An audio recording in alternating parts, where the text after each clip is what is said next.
I am Commissioner of Agriculture, Steve Troxler. I have been your commissioner for the past 4 terms. Been a lifelong farmer, as required by law in the state of North Carolina. And I am proud to say that we have moved agriculture and agribusiness from about $59.6 billion when I came in the door up to about $92.7 billion now. I think my real strength is forming partnerships across North Carolina and the nation to move agriculture forward. So talk to me about COVID-19. And of course, farmers have faced challenges for many years now, and COVID has presented some unique challenges for farmers. Can you talk about what those challenges are and how your office has helped assist farmers? Yeah, COVID-19 set the agricultural industry on its heels like it did many industries across North Carolina. Probably one of the biggest was switching food from institutional food that went to restaurants, schools, universities, the institutional side of the food supply business, and that was about over 50% of the food that we consume. So when you saw that other 50% go to the grocery store, instantly the grocery chains were overloaded. They couldn't keep up.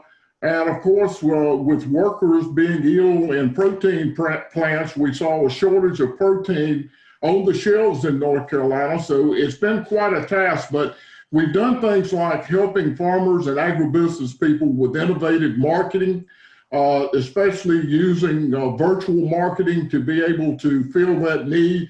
But we also have worked with companies across North Carolina to distribute protein in an unusual way.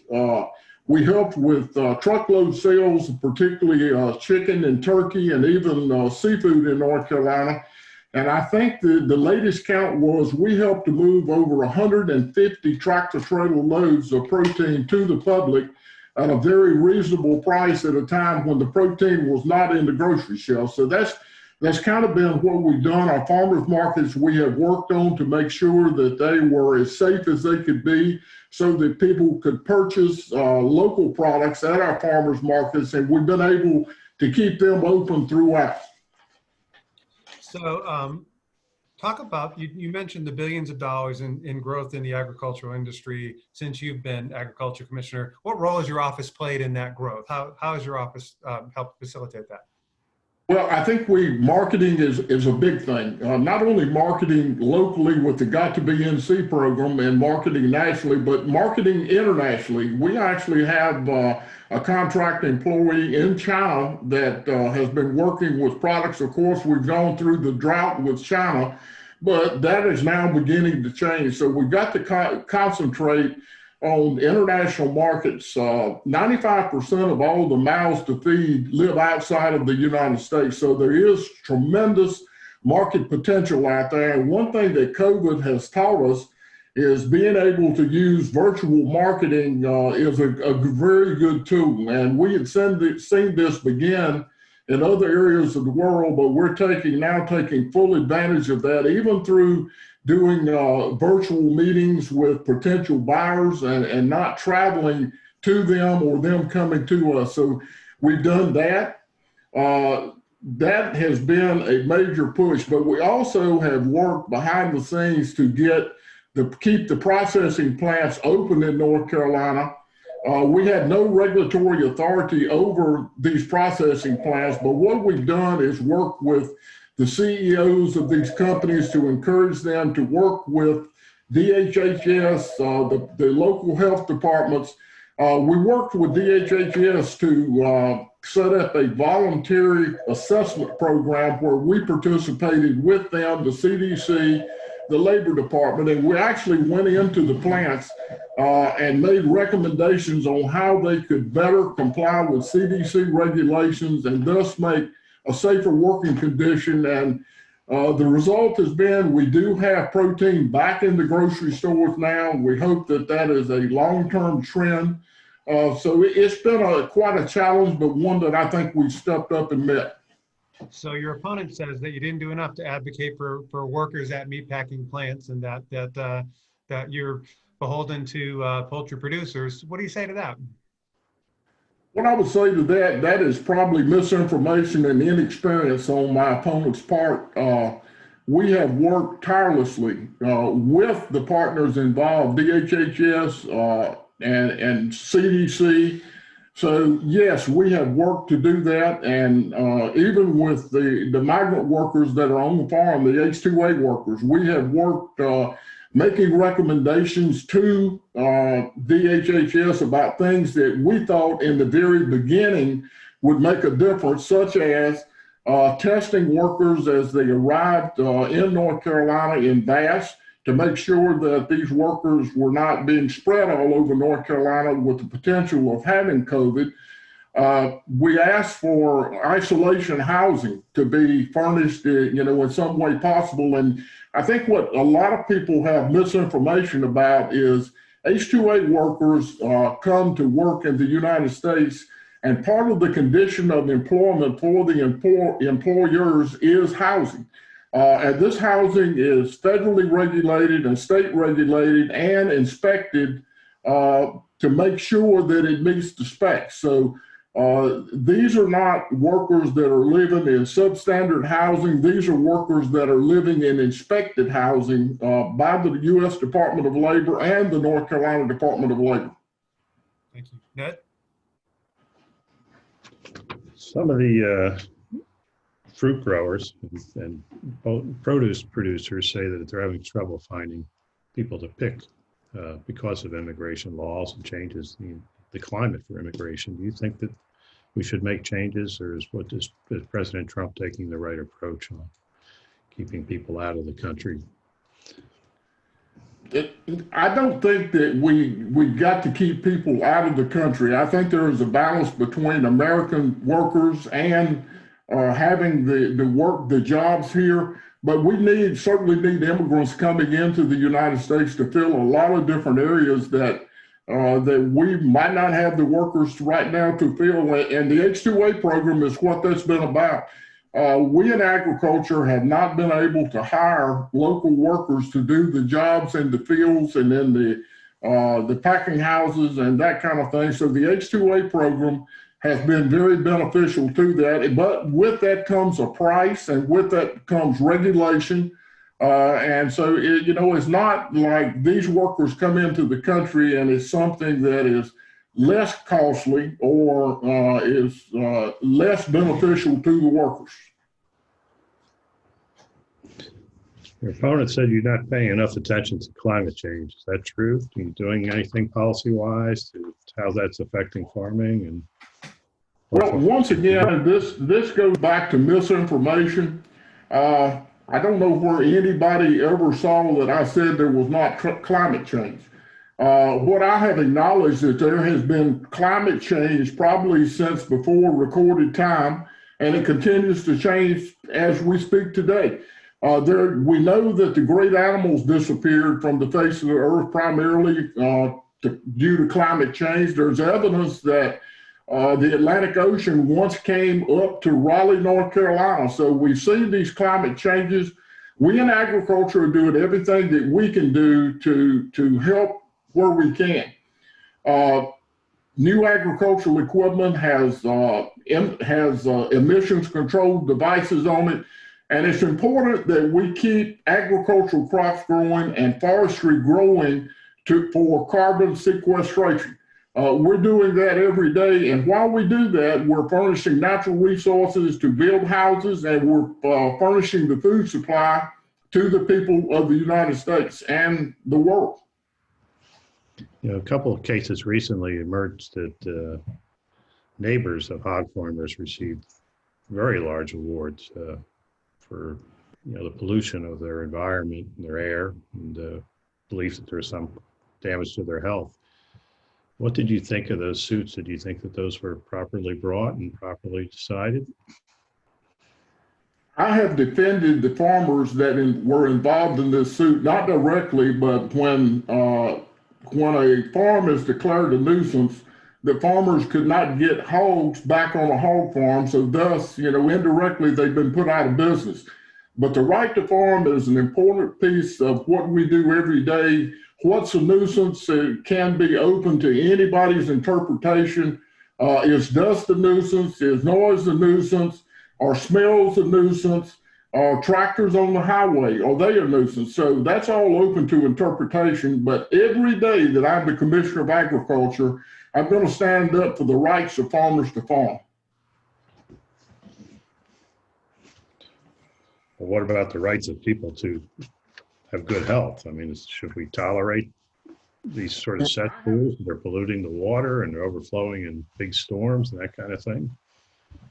I don't think that farmers and our animal operations are polluting the waters. This is done through very scientific measurements.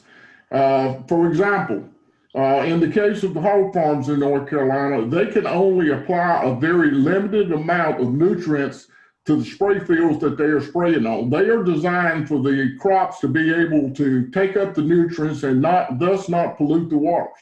So it is scientific. It's not what some people would read and believe, but we have depended on the science to be able to do this efficiently and to be able to feed people.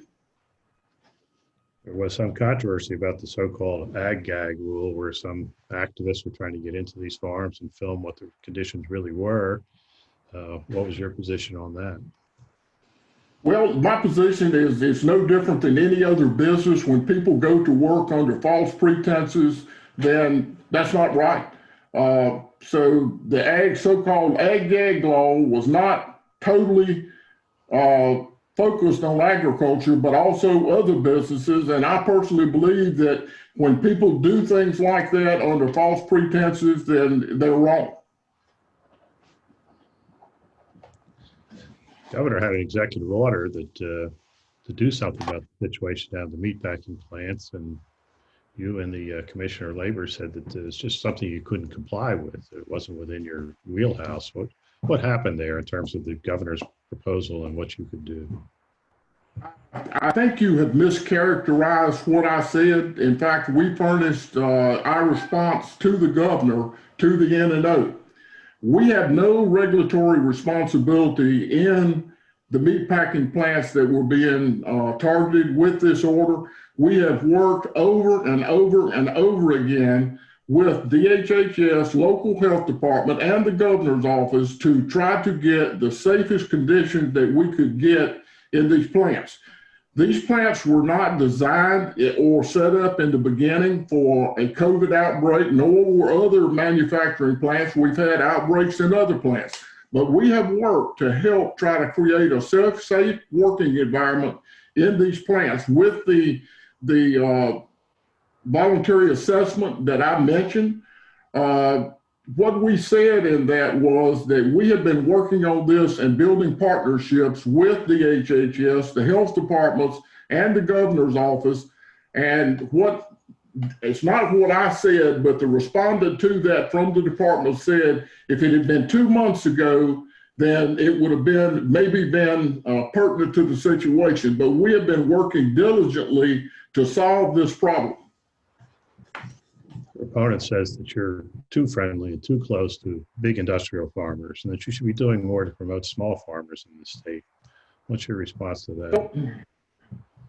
Under my administration, we have built an agriculture tent, so to call, that is big enough for all farmers.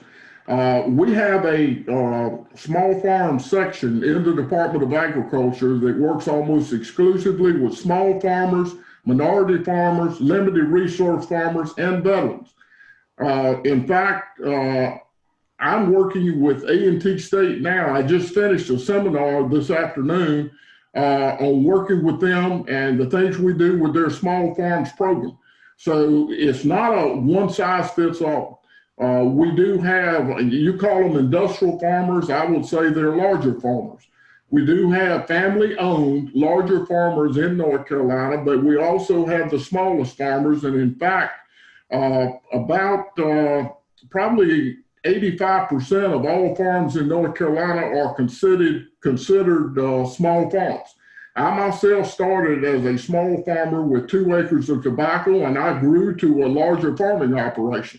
But we do work every day with small farmers. And one of the things we've got going on right now, we're going to have a grant program with COVID money. The first one is to expand slaughter capacity at our local slaughter facilities in North Carolina to benefit the farmers that are raising animals on their farm and being able to get them slaughtered, labeled, and then sell directly to the public.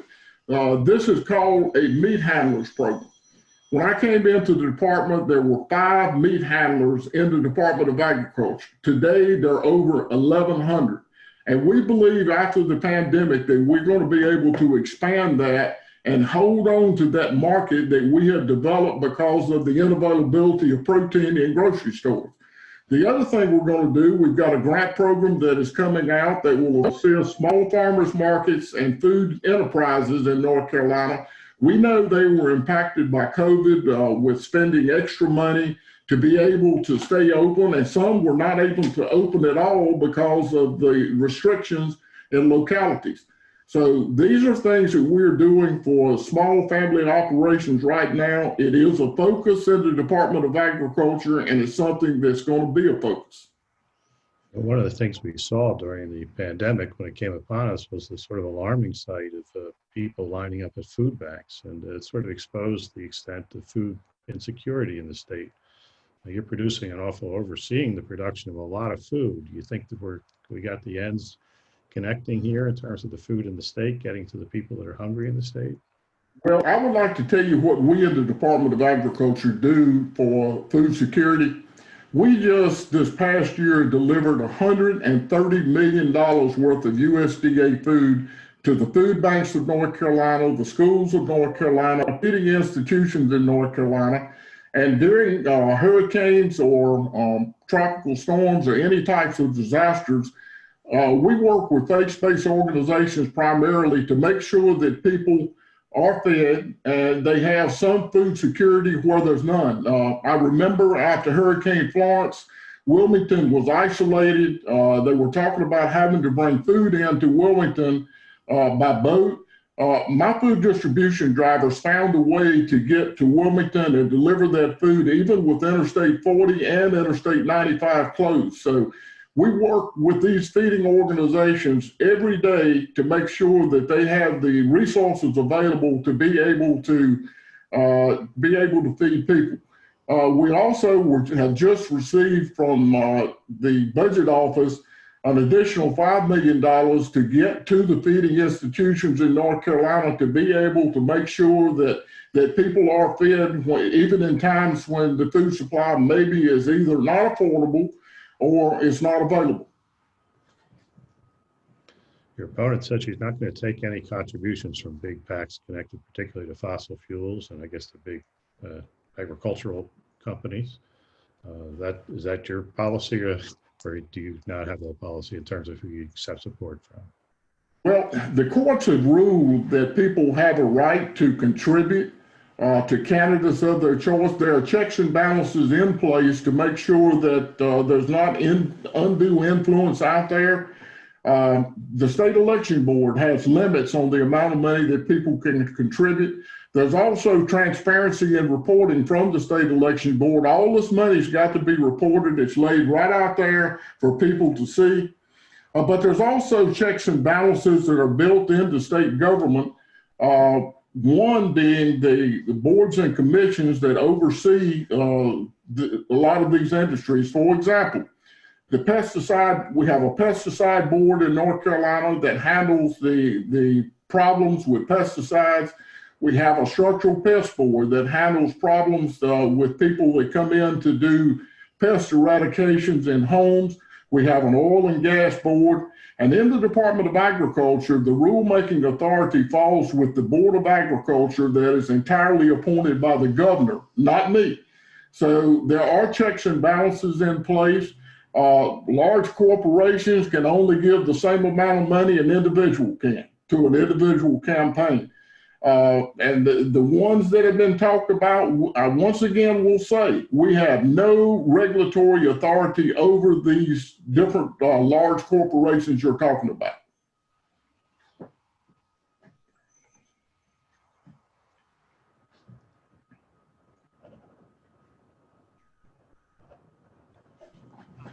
I have another question. Mr.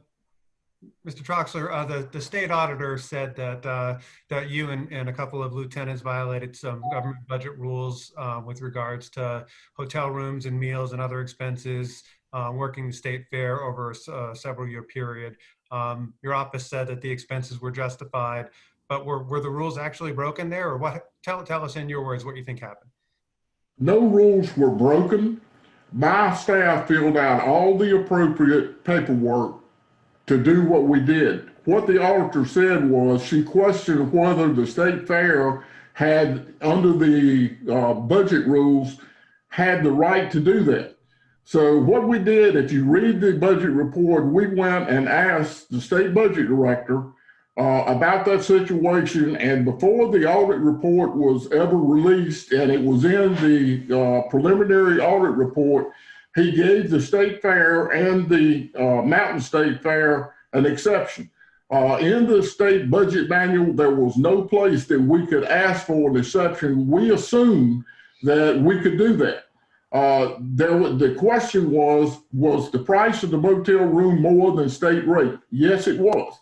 There's no question, but that is common in state government. And one of the reasons in Raleigh, the average hotel rate in Raleigh at that time was $139 a night, which is way above what the state allows. There's also an issue that you folks wrote about in Raleigh about the crime around hotels and motels in Raleigh, North Carolina. I have received threats, and in fact, my state vehicle was broken into at a cheaper motel that I stayed at. So it was also a safety concern to go to a place that I could get my car parked, get out, and go directly inside.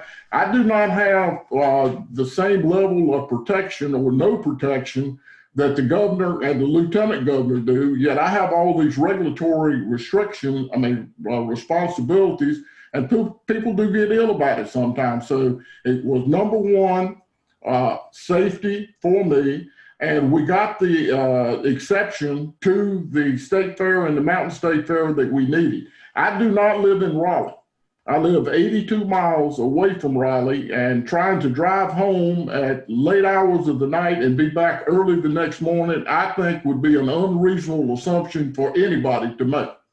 So when you said you got the exception for the state fair, is that post audit? I mean, did you change how you went about this, or what has changed? It was the way. What it was is we got the pre-audit report. So we disagreed with her assessment of what was going on. We went to the state budget director and asked directly. So that came back before the audit was released. It is included in the audit report. So, that was the point. We disagreed. We got the state budget director to be able to say yes or no. And that's the assumption we worked on. And that's what we're working under now.